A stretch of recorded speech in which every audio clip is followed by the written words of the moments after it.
Berapa orang kau bawa masalah? Ada 1.000 orang nonton Apa gitu. yang dibutuhkan anak muda di umur sekarang? Menurut abang Iya. sebagai Arif Stukesme Budiman, Budiman.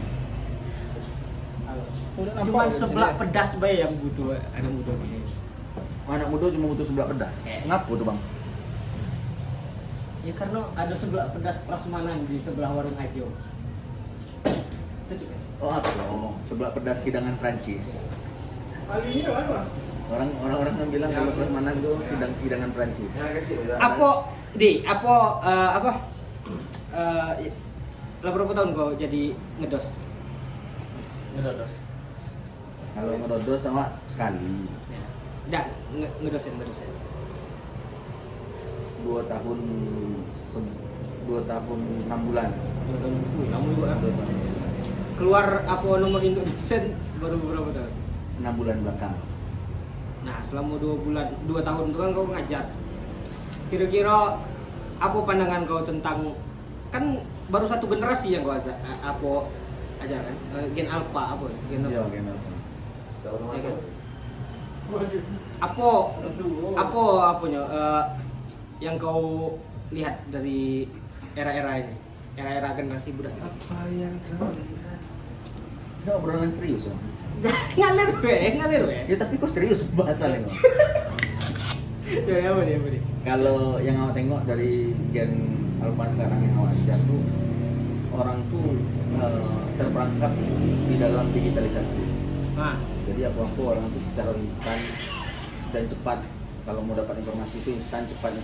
Orang tuh memotong satu tahap yang namanya proses. apa tuh? Seharusnya Apa kayak? Kita strike dengan selalu sukses aja. Mana kayak? jaya. Apa nih?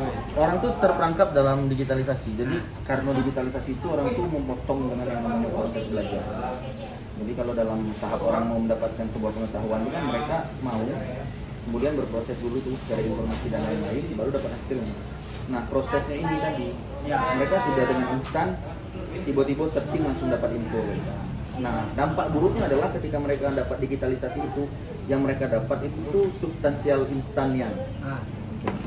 Tidak kan memang era orang itu kan seperadik dengan teknologi.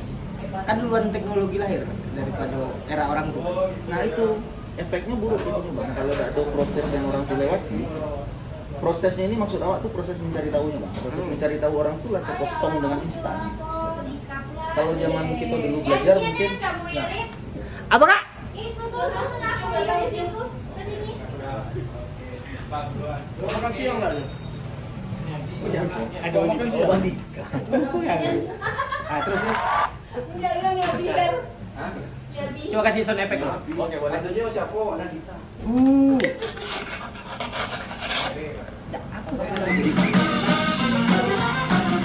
Diulang retake lah aku. Oke ya.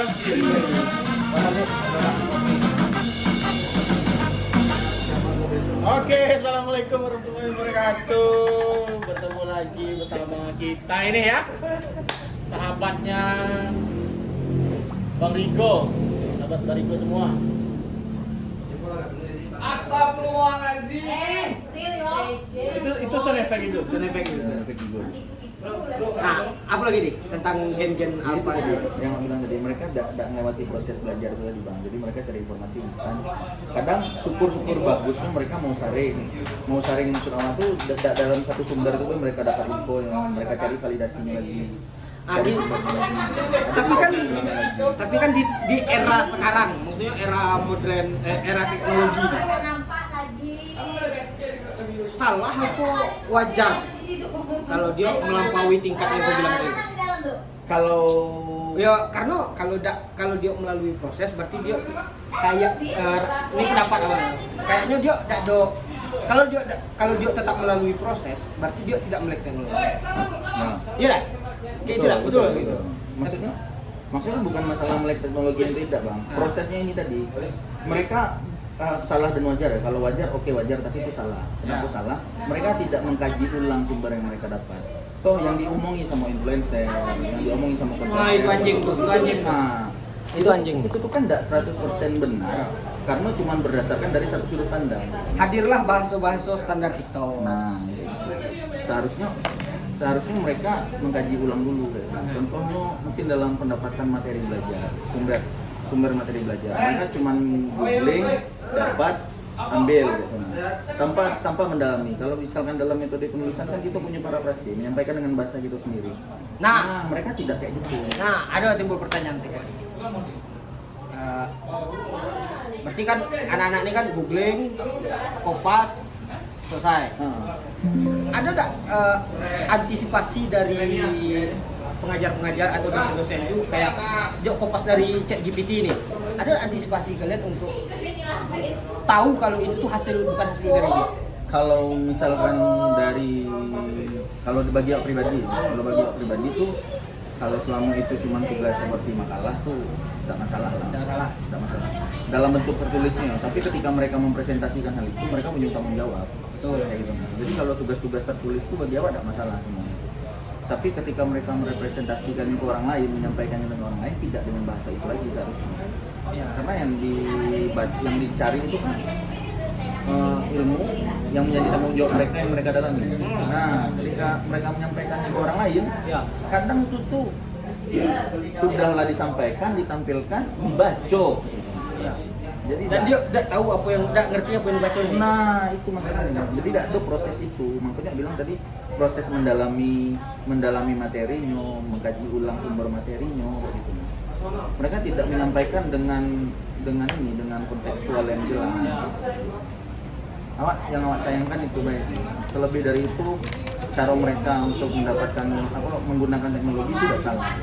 Tapi cara mereka menikmati tidak salah tapi cenderung salah tidak salah tapi mengarah ke salah kalau mereka mengarah ke salah itu untuk instan. Yang jadi masalah itu instannya itu, Bang. Ya. Instannya itu.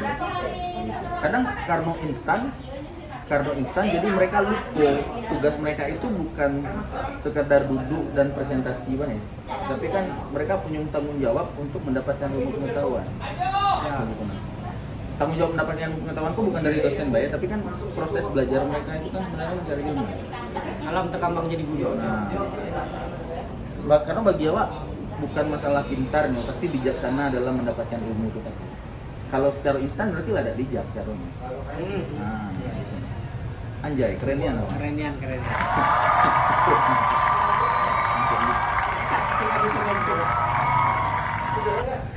Nah, itu yang menjadi kritik awaknya kalau misalkan terhadap Gen Z dan Gen Alpha. Tapi kan ini pemikiran yang kayak kau tadi yang kau bilang tadi, yang kau utarakan tadi, itu kan the one in thousand di antara praktisi dosen yang lain yang berpikir kayak gitu. Nah, ada juga yang membiarkan terjadinya hal-hal kayak gitu nih. Tunggu. Dia membiarkan di anak-anak itu. Yang penting aku sudah menjalankan kewajiban aku dapat gaji selesai. Anak itu karena belajar itu timbul dari keinginan sendiri. Kalau anak tidak ingin, sudah setan. Nah, menurut kau gimana nih? Sebenarnya hal itu dalam semua konteks kerja. Ya. Dalam semua konteks kerja yang namanya itu. Tapi ada nggak yang praktisi dosen kayak gitu? Pengajar, bukan dosen, tapi semua pengajar. Mungkin ada, karena mereka juga pengen instan. Mungkin ada. Oh iya. Jadi makanya bilang, berarti instan dikasih instan lah itu. Makanya bilang tadi sebenarnya dalam konteksnya kita kerja kan, ya bukan sekedar kerja lah ya. Kalau kerja menyebutkan juga boleh. Kalau makan sapi di hutan juga makan. Jadi bukan itu masalahnya. Itu menjadi tanggung jawab. Kalau kerja itu dimanapun, kalau kerjaan kita tidak selesai dengan beres, berarti kita tidak tanggung jawab. Nah, kayak ini, kata-kata ini. Di zaman digital, menjaga nalar adalah jihad intelektual. Nah, di zaman digital sekarang tuh nalar itu dipangkas, tidak ada nalar lagi karena udah instan. Mereka tidak memproses informasi. Dipaksa untuk tidak bernalar ya, Mas? Iya. Dipaksa untuk tidak bernalar. Karena instan tadi, jadi itu tidak bisa bernalar lagi. Berarti ada kemungkinan beberapa tahun ke depan atau puluh tahun ke depan itu terjadinya cacat pikir, cacat nalar. Mungkin itu sudah terjadi sekarang. Sudah terjadi sekarang. Khususnya di daerah kita ya. Di daerah kita orang itu sudah terjadi. Apa-apa sudah instan, apa-apa sudah instan. Apa-apa kayak tidak mau lagi bertanya, tidak mau bertanya ini bukan dalam hal proses. Mas, ada makan aja mas. Informasi apa? Nah, Ada makan enggak? kalau yo kau tahu kan ego gen-gen Hah? generasi Mie. sekarang kan gitu kan. Ini apa? Ini nasi geprek, ayam geprek. Nih, benar kan besar sih. Kan memang OTS. Oh, iya. Nah, ini kan apa kan? Ada sensor. Di generasi sekarang nih. Kau sebagai praktisi pengajar nih. Pasti sering kau kayaknya sering lah atau tidak tahu lah di bagian kau sering tidak kau ketemu dengan anak-anak yang berakhlak seperti binatang gitu. Kan ada tuh pasti itu. Kayak sekarang tuh kan orang tuh umur tuh sudah bukan krusial lagi. Kita bisa manggil anjing dengan kita sudah dengan percaya diri manggil anjing dengan orang yang lebih tua macam-macam. Apa namanya itu? Tata krama itu sudah tidak ada lagi. Apakah itu sering terjadi tidak? Hilangnya tata krama di dalam kelas. Kalau di dalam kelas ada pernah langsung nembak kayak gitu kan? Nah. Awak selalu pakai analogi. Analoginya gini. Yo karena awak pernah 1 bulan di ngajar SAD, ngajar Iya. orang rimba, ngajar orang kupu. Awak selalu menekankan kayak awak pernah sebulan ngajar orang kupu dan mereka akhirnya sekolah karena awak. Nah, Kayak gitu kan. Mereka bisa baca dan bisa tulis karena awak. Mereka belajar dengan awak. Dan mereka mau diajar dan mau belajar bersama awak. Kalau kamu tidak bisa seperti itu, berarti kamu lebih parah dari mereka. Nah, awak analoginya kayak gitu. Awak, sensor. Ini di belakang gitu pak.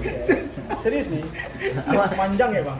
awak dah ngatur mereka binatang dah. Cuman awak ngasih analogi sederhana kayak gitu ke mereka. Sensornya kuat. Serius tadi?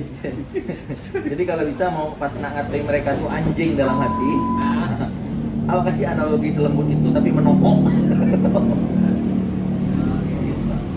Tapi cacat tata krama kayak gitu tuh ada. Sering terjadi. Kalau di awak pribadi jarang. Ya. Cuman Kayaknya kau lebih killer lah. dah awak friendly nian habis awak. Friendly anjing. Friendly habis. Dan percaya orang bisa tanya sama aku. Oh friendly habis. Friendly-nya nih. Friendly nian, friendly bana-bana awak. Ini anjing kegencet nih. Serius. Saking friendly-nya awak, enggak ada lagi mahasiswa yang mau negur awak. Saking friendly. Sampai di fotokopi pun kau nyegak mahasiswa. Masih lama nih? Ini capek. Tangan ya capek. Oke deh, kalau apa? Kalau OTS kalau penutupan tuh dia harus tepuk tangan nih. 1, 2, 3. Apa?